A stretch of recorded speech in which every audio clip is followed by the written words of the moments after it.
So I noticed something a little unusual with my most recent video, and honestly, I don't know how long this has been going for.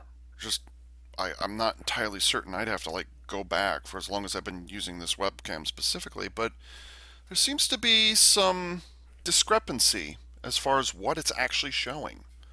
On my screen right now, the camera goes, the top border of the camera goes up to there, and I'm touching the tip of my finger to the corner or to the top of the screen. But you will probably notice that a good portion of not only is a good portion of my finger cut off, but also my hand is cut off as well.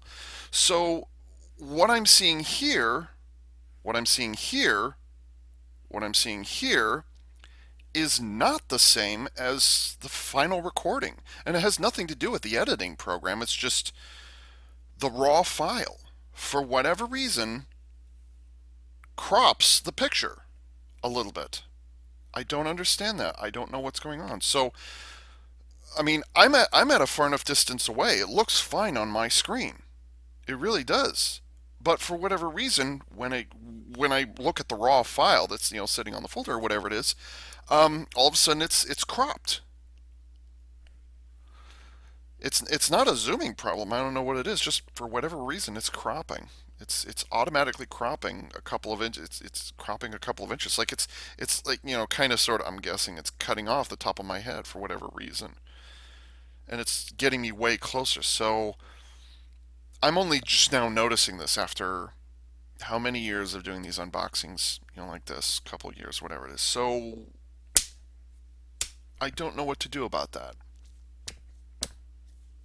It's weird. Uh, Well, it's been about 7 minutes since I did my intro with the um, what was it? Oh yeah, the screen resolution, the zooming, the cropping thing, and then I spent 22 minutes unboxing. And my initial reaction, and oh, I'm so excited, and then I paused it because I wanted to do some research on something, and when I looked at the raw files on the thing here, one of the files was gone. Like the intro is still there. You just saw the intro, but everything after the intro is gone. So my genuine initial reactions are now gone.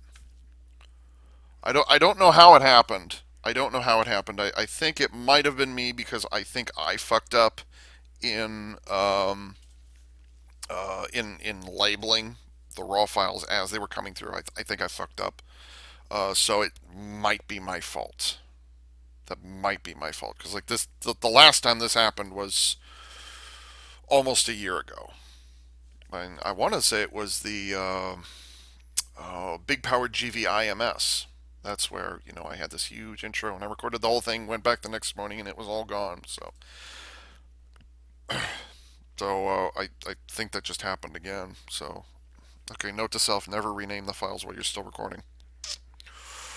Okay, so I picked up a couple of eagle. So no genuine reactions for this first part. For the first part. So I picked up a couple more Eaglemoss ships. Um, and okay, I guess okay. I did a really nice recording, and then also just got fucked up.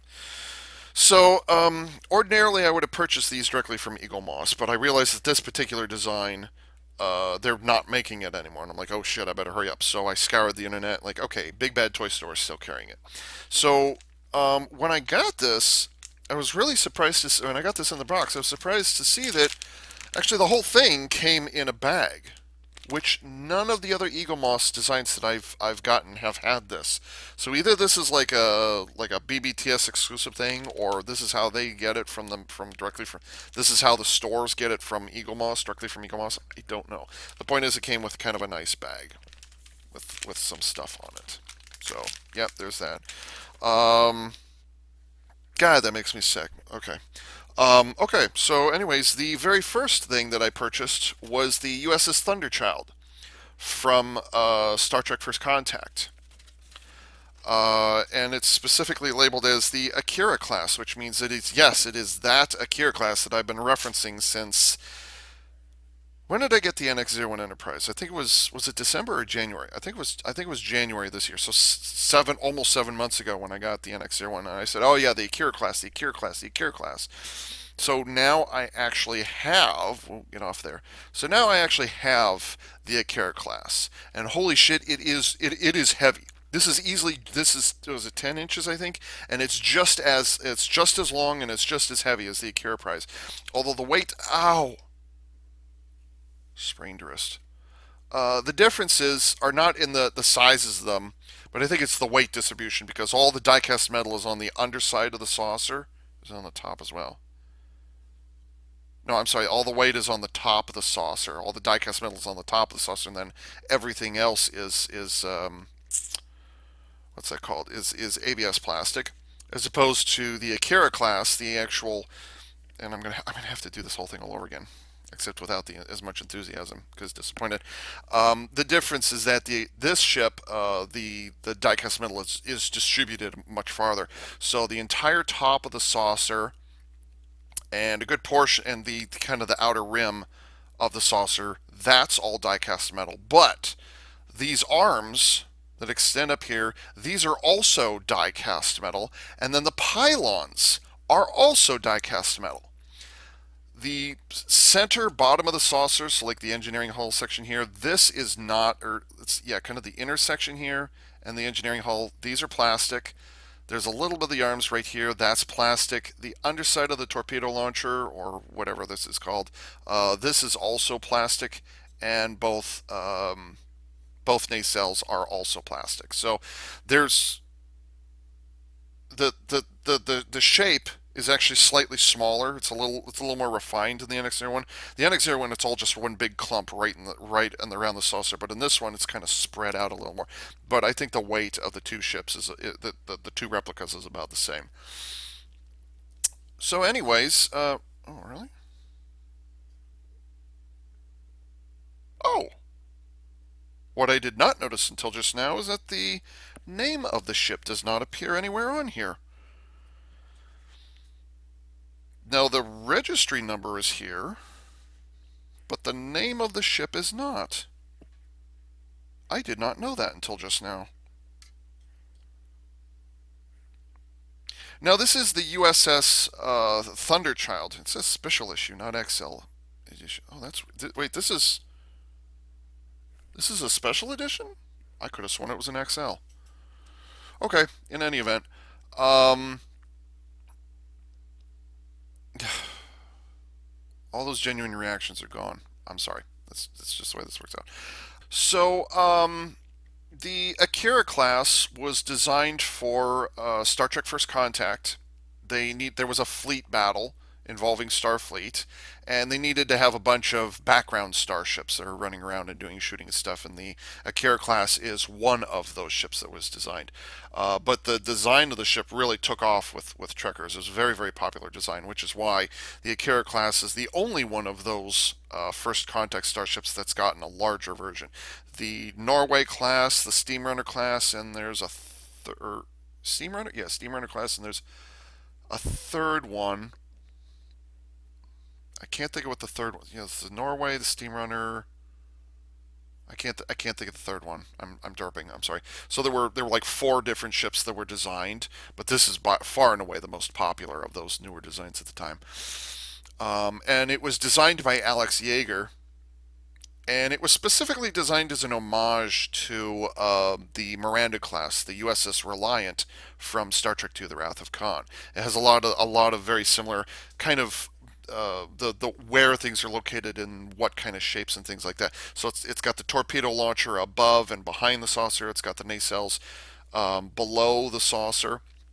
But kind of the big difference is it's extended outwards with these large arms right here, and there's a very large gap in here. But you can see here the roll bar from the Reliant has just been pulled back, pulled back on these arms, and then there's this huge thingy right here.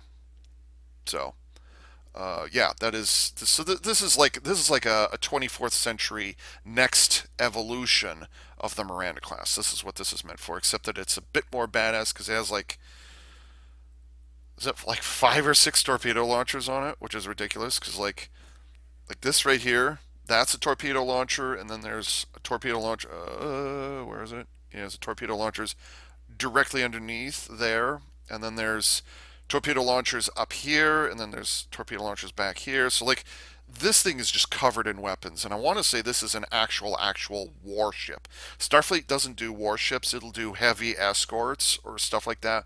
But actual warships, no, they won't. So I want to say um, the Akira class was intended to be that.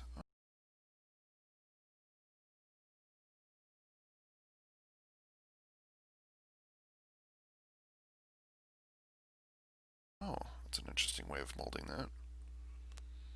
The other thing I noticed about this design is, aside from just the sheer weight, is that the hull is a lot darker than I was anticipating. I'm like, hmm, okay. Maybe that's just the way, because usually they're like off white, like both like just the palest of blue or the palest of yellow. Well, not yellow. That's not fair. That's usually what Starfleet ships go for, or they're just white or just it's kind of lightweight gray. But this is just blatantly dark gray. Very very surprised how dark this is. It's like hey, it's like looking at the NX class because why not? Might as well pull it out because it's sitting right here. Oh, that hurt my wrist. And keep in mind, no, these are not in scale with each other, but it's just that the replicas just so happen to be the same size as each other because they're both 10 inches. So, but hey, look at that! I finally get to make this comparison in person for a change instead of just like having one pictured and the other not. Get those away from there. Shoot. So yes, now you know why it's called the Akira-prise because that right there, all they did. Oops. Let's see. That they literally just took one. I can't hold it like this. I'm sorry. That shake right there, by the way. No, it's not. It's not Tourette's. Not Tourette's syndrome. It's not. Oh, what's that one shaking condition? I can't think of what it is. But anyways, literally they just took one and flipped it upside down. I hate that. Go away. Essential tremor.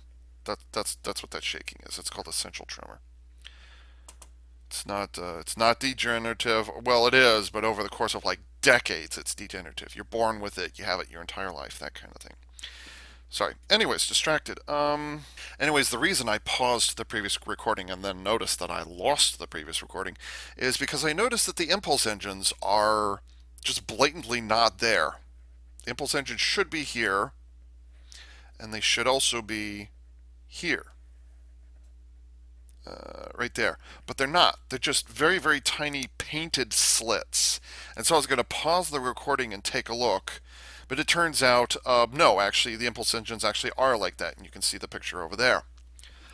So, like Eaglemoss in there, for whatever reason, I think it's because there's so much die-cast metal, they were not able to get, um, yeah, because there's just if you look at it from the top, there's just pretty much everything here except from a dorsal view, dorsal profile like this. The only thing that is not metal that you're seeing here is the warp engine pylons, or I'm sorry, nacelles. That's the only thing. Everything else is die-cast metal. So with that said, if you look at it from the back, that means that these are die-cast metal, and these back here are also die-cast metal. So having given the matter of some thinking over the last, well, 12 minutes plus, I think it's probably like they couldn't get, um, what's the word I'm thinking of? They couldn't get any like transparent red or any larger um, stamps of paint on there, whatever it is.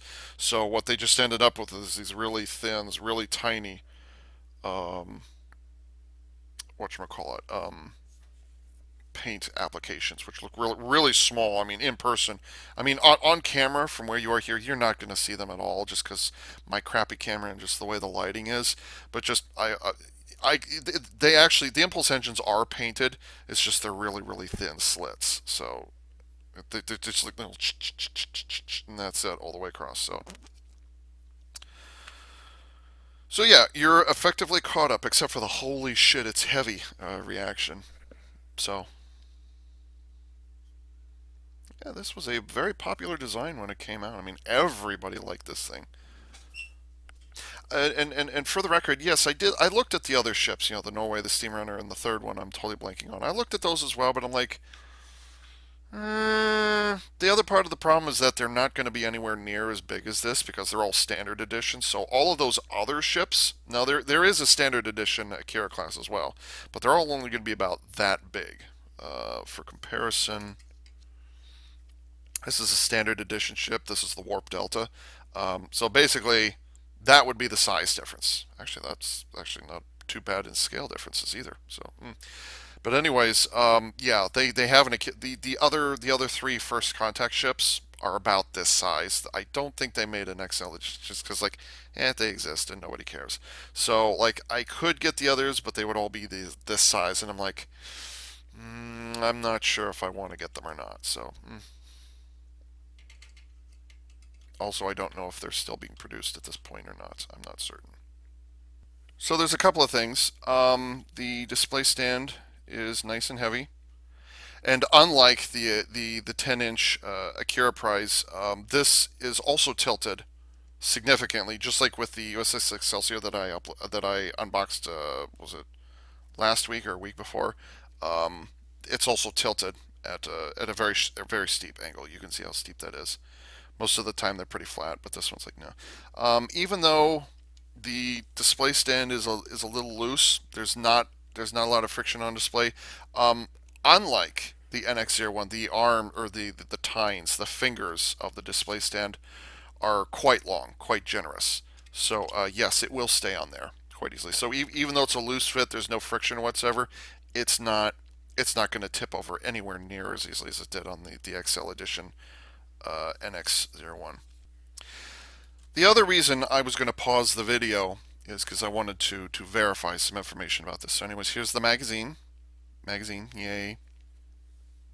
Magazine, yay. Um, there's a peculiarity about this, and when I first looked in here, because I was actually looking for something specific, I was browsing through here, and I'm like, what the hell is going on here? Turns out that because the Akira class appears so little on screen, it debuted in First Contact, and as far as I'm aware of, that's its only movie appearance thus far. Was the movie it was designed for, and that's it, which is not unheard of, but whatever. But then it appears in like 2 or 3 episodes of Deep Space Nine, and it appears in another 2 or 3 episodes of Voyager, or however the appearances are distributed across those two series, and that's it. So when you look through the magazine, and this is something I didn't know at the time, yes, there is descriptions of there are pictures of the Akira class in here, and it talks about how it was designed and other things. Oh yeah, here are the other ones. But then all of a sudden it shifts away from on or about page 10. Suddenly the topic switches away from the Akira class, which is very surprising because they're not talking about Star Trek First Contact, the movie, but rather it goes into other starship designs for Star Trek that Alex Yeager has worked on. So he designed all four of these other ships. Let me see, what were the four names? Um, it does not have them listed. It's the Steam Runner and ooh, that's bad. And I don't know those two. Yeah, I don't know the name of that ship, and that looks very strange. They must have redesigned that at some point. Okay. So, anyways, they talk about some other stuff, including but not limited to the Borg Queen. This is what one of the concepts for the Borg Queen from First Contact, and then it also talks about after uh, Rick Berman era ended. They talk about how Alex Yeager had a hand in working on the Church Prize, just designed by Ryan Church for the 2009 movie, and a number of other things from 2009. So you can see the Klingon ships that appeared in the Kobayashi Maru scenario, the U.S.S Calvin. That's not to say that Alex Yeager designed all these things, but just he worked on all of he assisted in designing all these things because these aren't designed by just these. None of these starships have ever been designed by just one person. The exception might be Matt Jeffries when he designed TOS Enterprise. Just saying. And then there's the Calvin, and then there's the USS Kobayashi Maru, also from the 2009 movie. Uh, let's see what. Oh, hello. And then there's there was a concept for a scene that was cut from the 2009 movie. It showed the birth of Spock. And so apparently Alex Yeager was involved in giving an ear to a newborn, or little whatever. That was not seen. He worked on the police officer from 2009, the destruction of the planet Vulcan, the Narada. The Narada proved particularly challenging since it had a complex internal structure that had to be modeled so a shuttle could fly inside of it. Huh, right. Oh god, I wonder if that's a 3D model. That looks like a 3D model. Wow. I've said before I don't know if I want the Narada to be made as an Eaglemoss because like it would be interesting, but on the other hand, it's kind of a shitty design. On the other hand, it's kind of a neat design. On the other hand, it's not utilized very well in the movie. But on the other hand, physically making the Narada would be damn difficult. So I don't imagine. What the fuck is that thing, Jar Jar? Really? It just looks like a comet. That does not look like a Romulan ship in any universe. That does not look Romulan. What the fuck is that thing? Mostly it's because it's I mean, unlike the XL edition NX-01 Enterprise, or Akira-prise if you must, which talked about casting and concepts for the show, which disappointed me.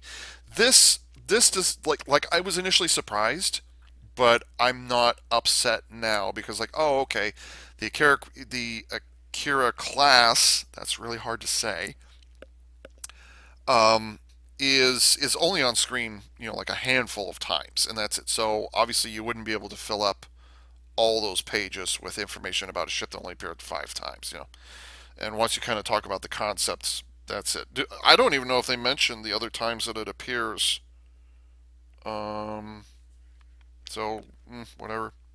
One thing is disappointing, I will say, of the like they have some nice concept sketches in here, which you're supposed to. You are supposed to. But one of the things that disappoints me is they don't have any profile pictures. The only profile pictures they have of the final model, uh, I don't remember if it's a CG only model or if it was a mixture. I don't remember. Is just this side view here, and then the dorsal view. That's it.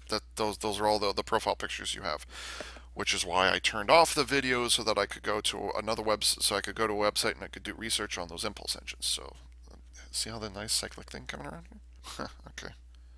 They've got those P50 or P51, P38 turbochargers sitting on the top there, which is funny.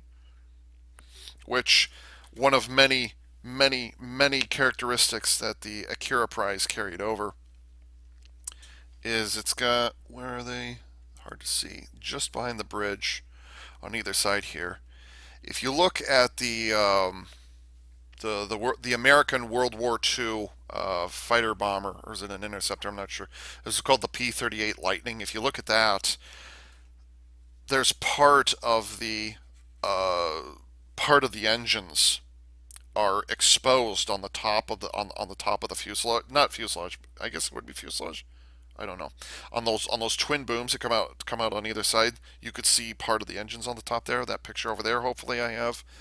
Well, when they designed the Akira-prise, they just straight up brought them over, imported them over, and so that's what those things are right there. It's just a carryover. It's kibble. It's an Easter kibble. That's wrong. It's no, not kibble. What's the word? I can't think of what you call it.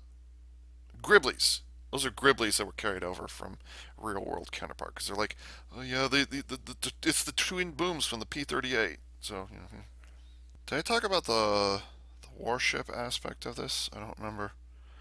Because like this thing is like freaking covered in torpedo launchers, and I'm fairly certain they don't talk about it in there, which is kind of disappointing. I wish they had, like I said, I wish they had profiles to point out where all the weapons and stuff are. This is very much a warship of some kind. This is not your average heavy escort. This is a dedicated warship with more than a few windows, I should point out. So this thing is covered in torpedo launchers. There's one or two launchers back here. There's like one or two here. There's definitely two here on the top. Are they on the bottom? They might be on the bottom. I'm not certain. Um, and then there's, I think that's a launcher. No, that is not. And then there's another launcher directly underneath the deflector array. So this thing is covered in weapons, just all over the place. Although oddly,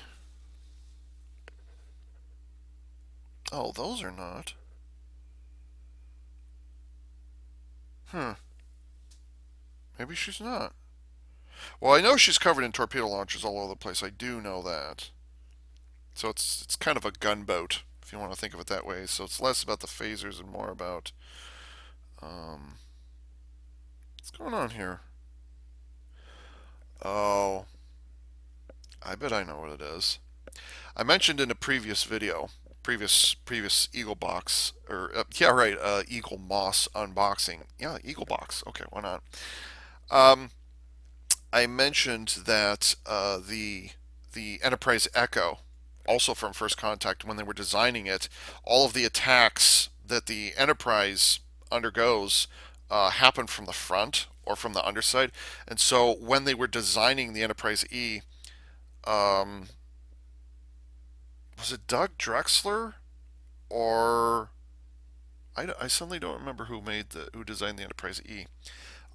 They kind of sort of neglected. I mean, it wasn't deliberate. It's just kind of one of those things that just slipped right past. But the trivia says that they were so busy concentrating on things on the front of the ship or the underside that they completely forgot to add like torpedo launchers and phaser banks to the back.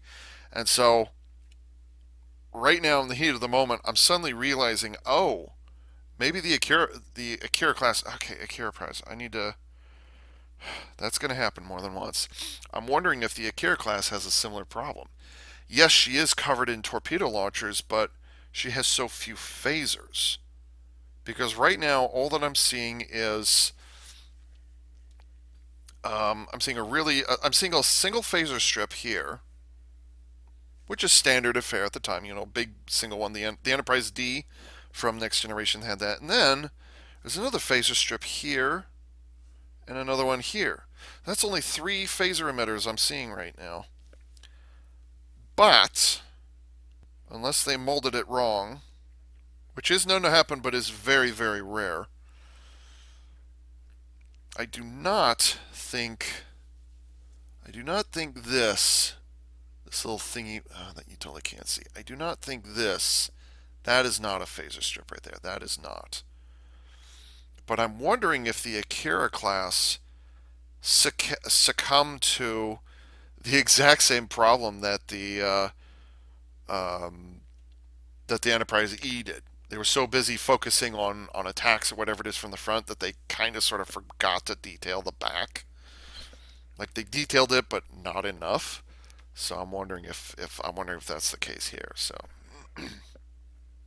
God, I didn't even think of that till just now. Hmm. As far as paint applications go, uh, the windows are not indented for a change. They're not molded into the metal. Actually, it's all metal right there. But so you don't have to worry about indented windows, which is good. So I think the only thing you have to worry about is the escape pods. There's the paint for the escape pods are oh so slightly off center on the uh, on these front pair. There's a pair of escape pods you can see right there, kind of those little lighter colored dots. Those are escape pods. So the paint is slightly off center on those, and slightly off center there. Some of the escape pods, the paint is off center, but not all of them, because the ones on either side of the bridge, those are just fine. The ones to either side of these booms here, whatever. Where is it? Here. There's there's escape pods there. The paint on those is fine. Escape pods on the underside. Those are good. Also, like the Enterprise E, which was kind of the trendsetter, the Akira class is covered in these kind of dark. There's a bunch of different places where there's full panels of dark, like dark gray, almost black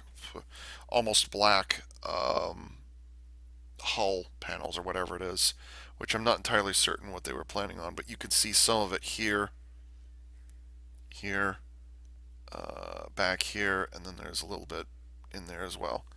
So those are deliberately darker spots. So, but at the same time, there is there are hints of a what's it called? There are hints of a Aztec pattern. That's what there are hints of an Aztec pattern, but it's not prominent. It's not. I don't think there is a dedicated. There might be. There's hints of it, like there's some lines, but they're not really.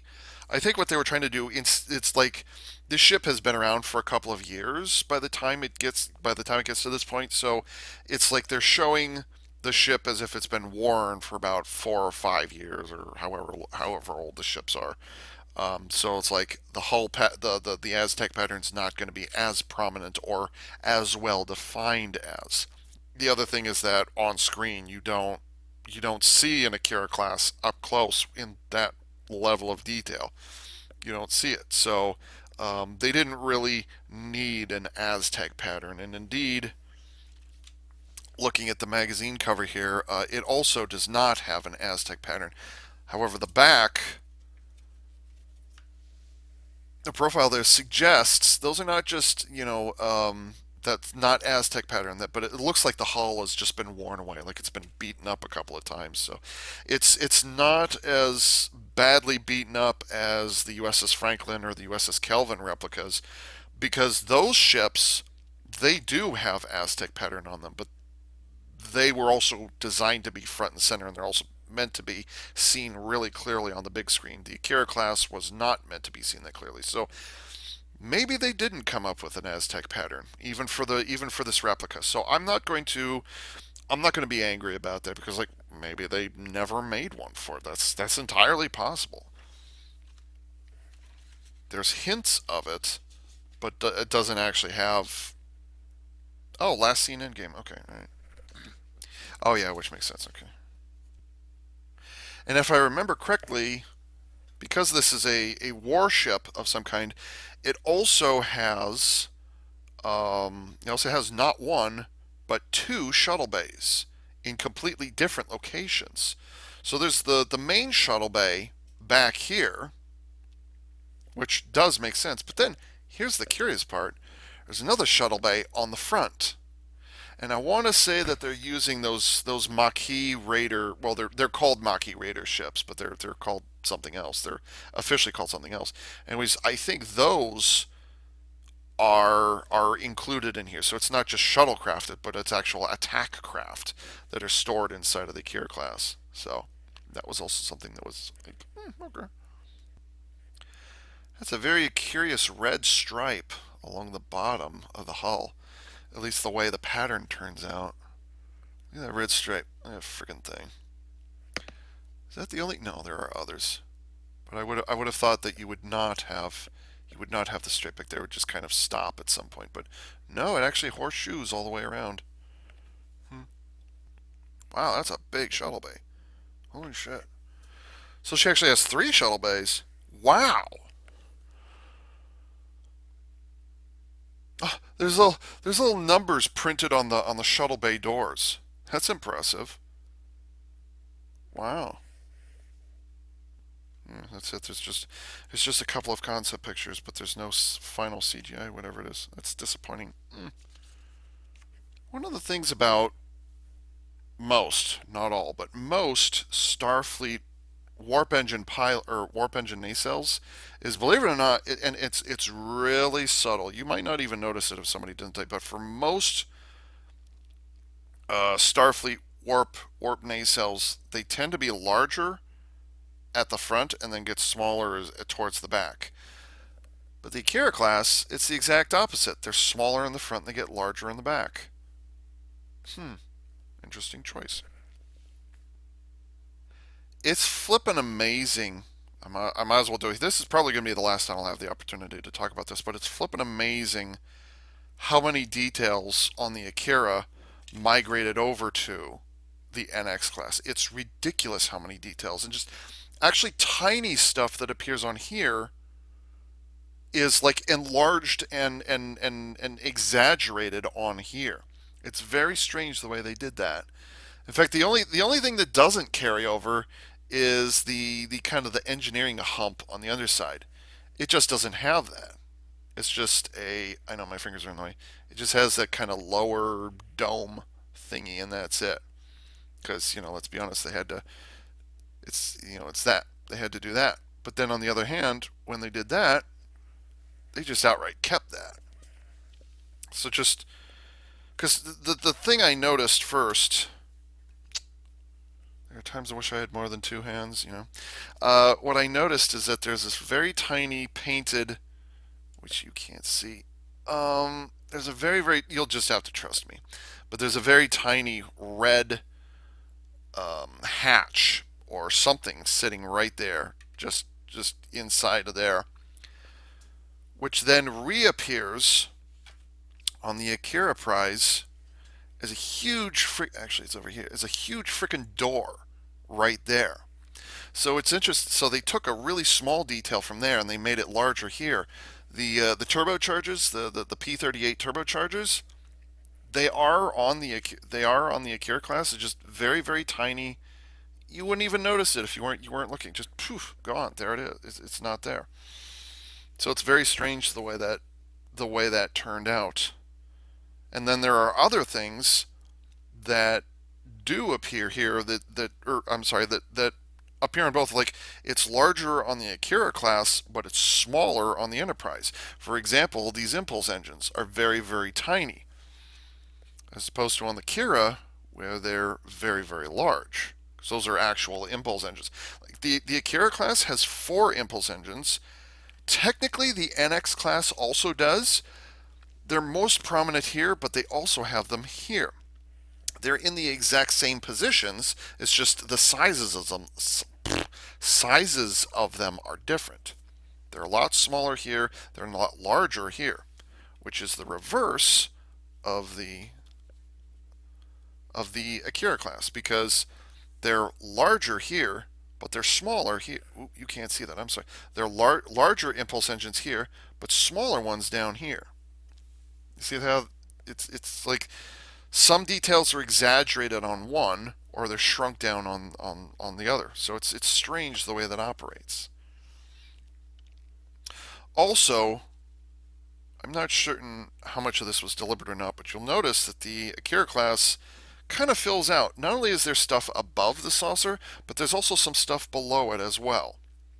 There's the engineering hull bump right there, but then there's also the engines. Now, of course, if you flip it over and you take a look at the Akira-prise, I don't want to attach these to the display stands because I'll end up scratching paint. As opposed to the Akira-prise, where it's almost flat on the bottom and kind of everything's on the top. So it's a bit unbalanced. So one thing they did do, however, is they completely redesigned the bridge model. That looks very different. They're nowhere near the same.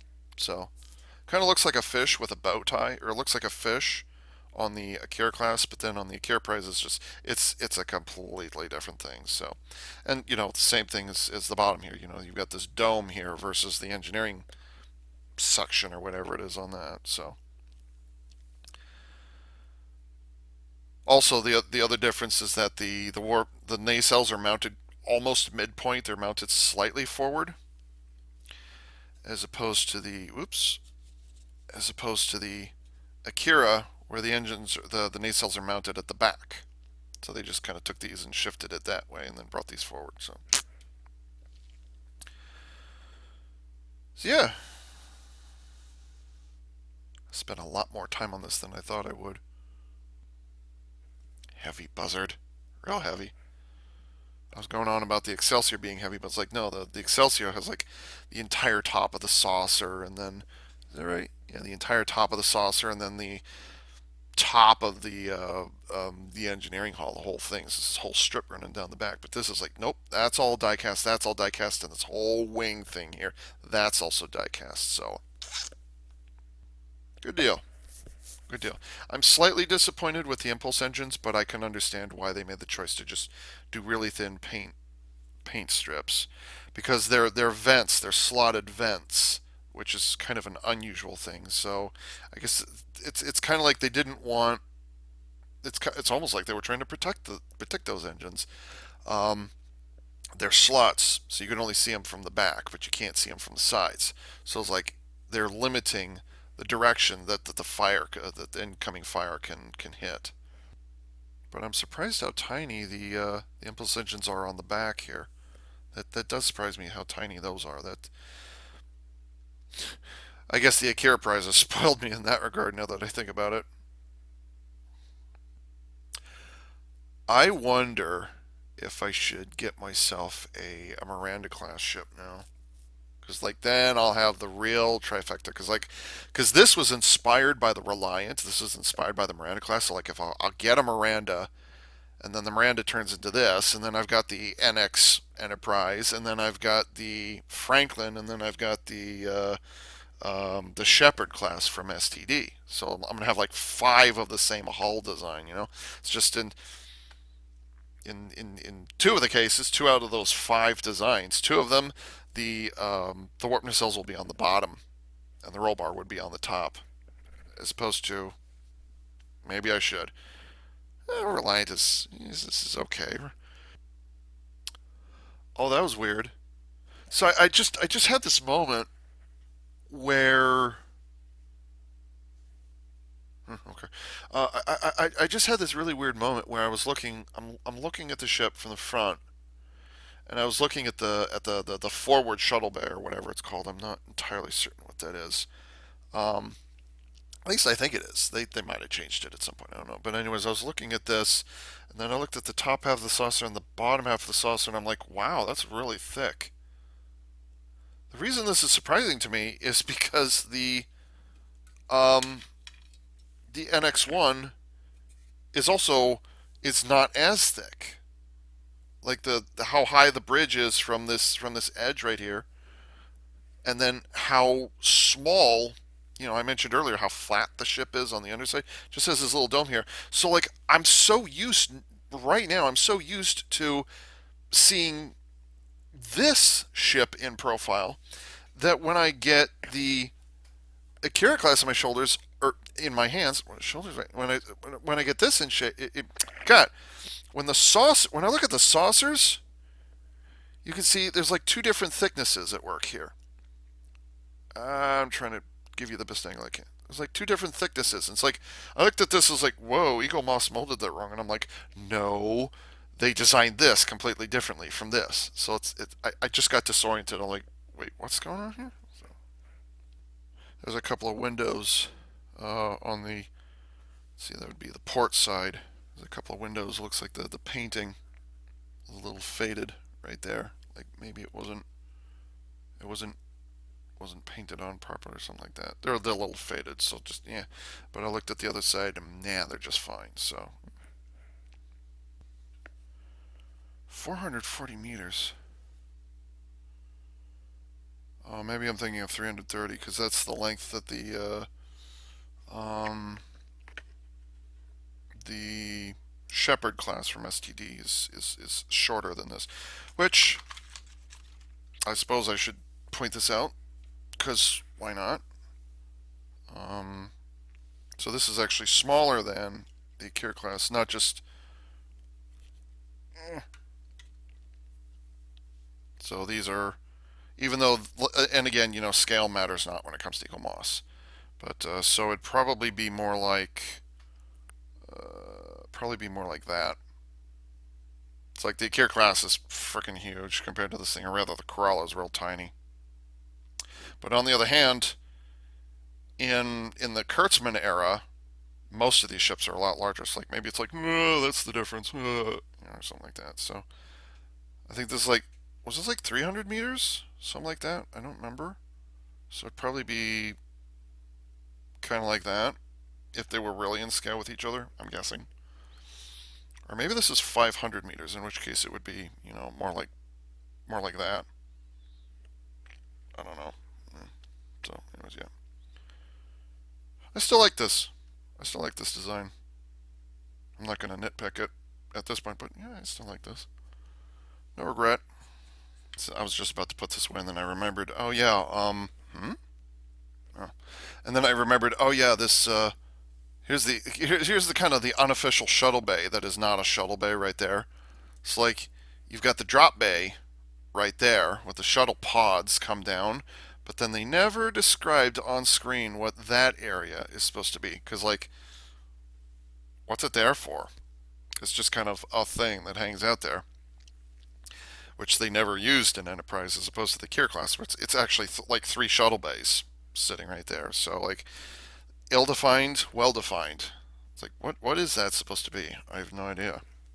I think what it was is like the what are they called? The um, not excavation, not exploration. The I can't think of what those little shuttle pod, not shuttle pods, but they're survey pods. I think like the one you see at the beginning of Broken Bow, or yeah, like the one that you see when we first meet Captain Archer, like Captain Archer, not when he's a kid, but when he's an adult.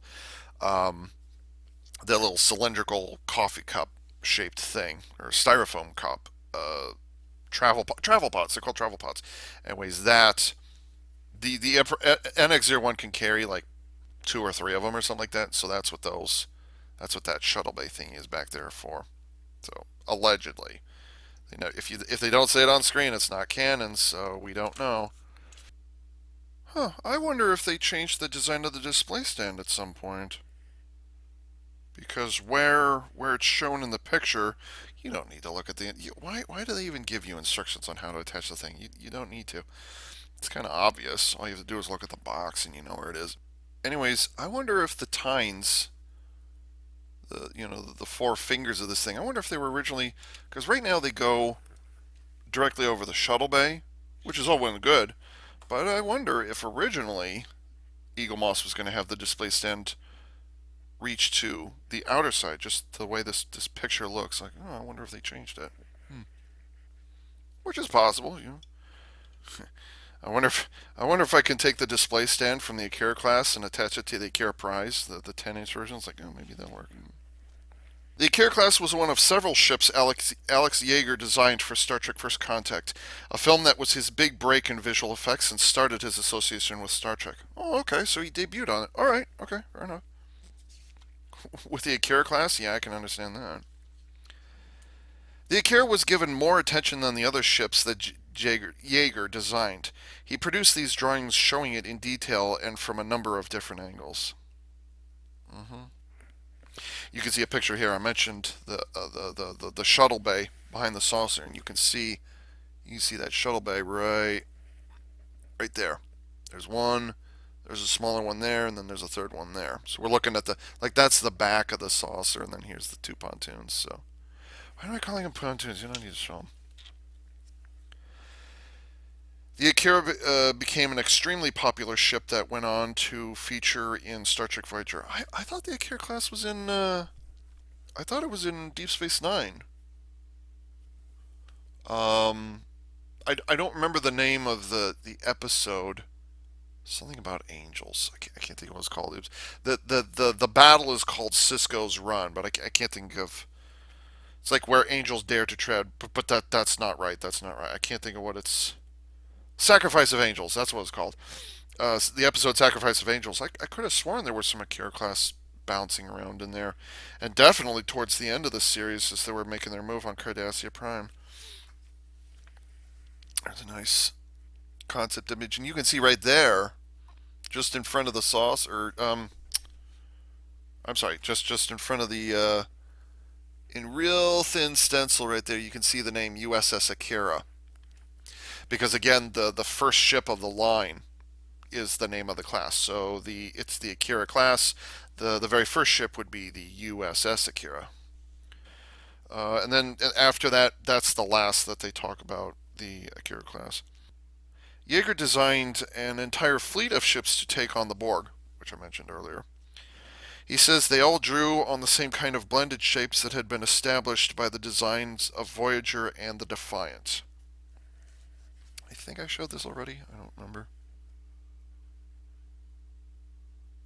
But there's also a couple of designs I've not seen before. Like, I don't recognize that one.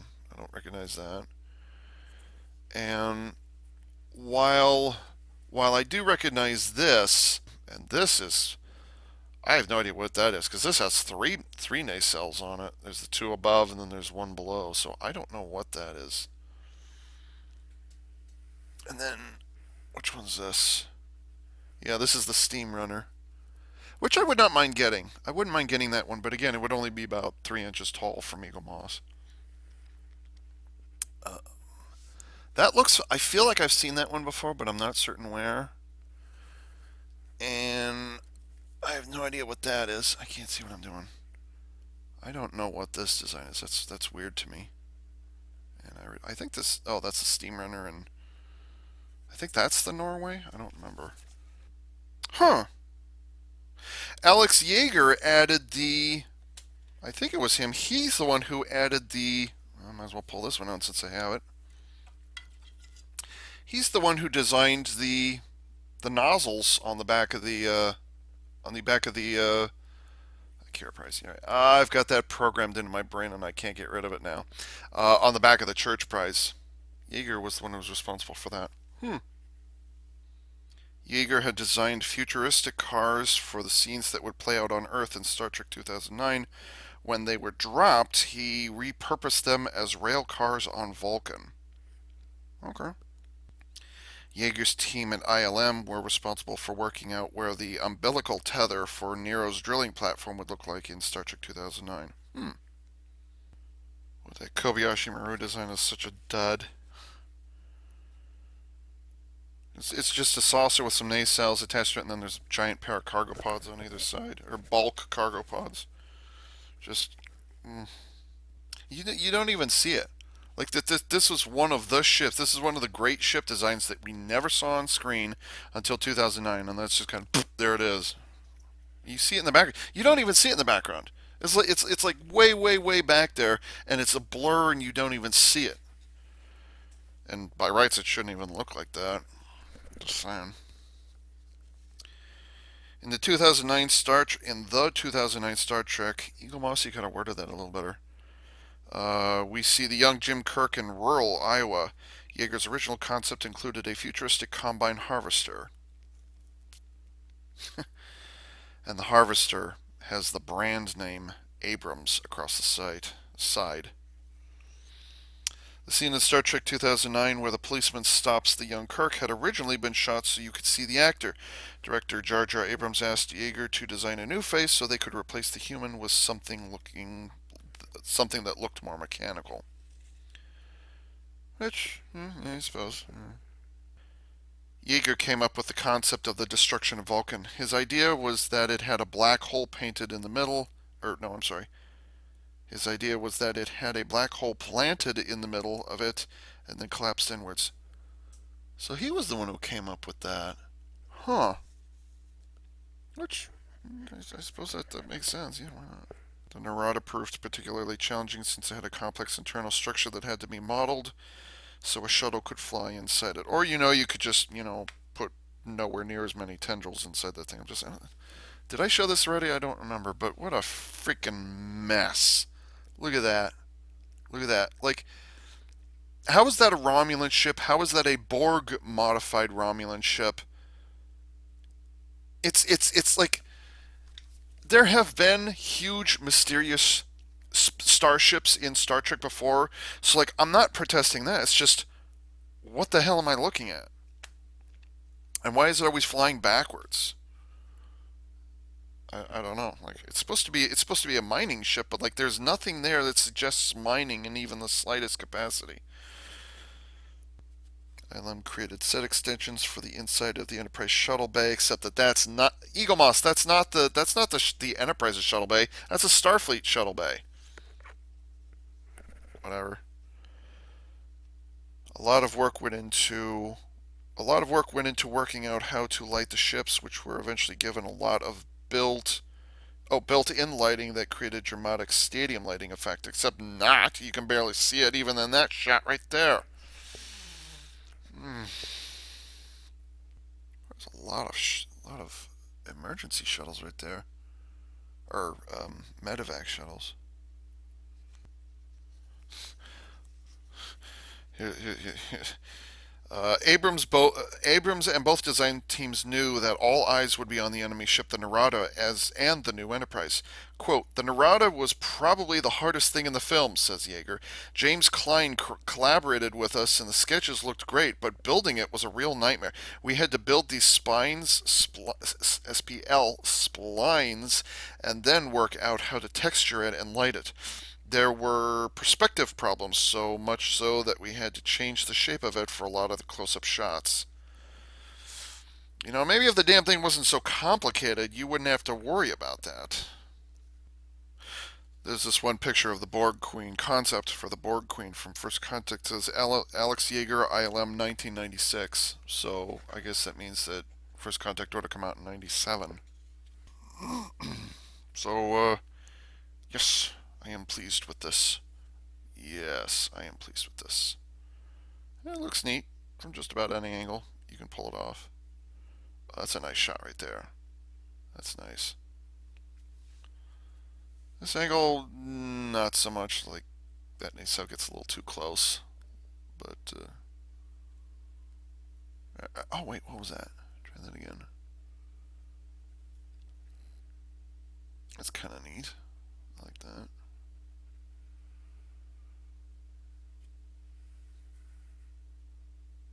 Hmm. Okay. Cool beans. And so with that, this is Ava Unit 4A saying, I've got another box I have to unbox now.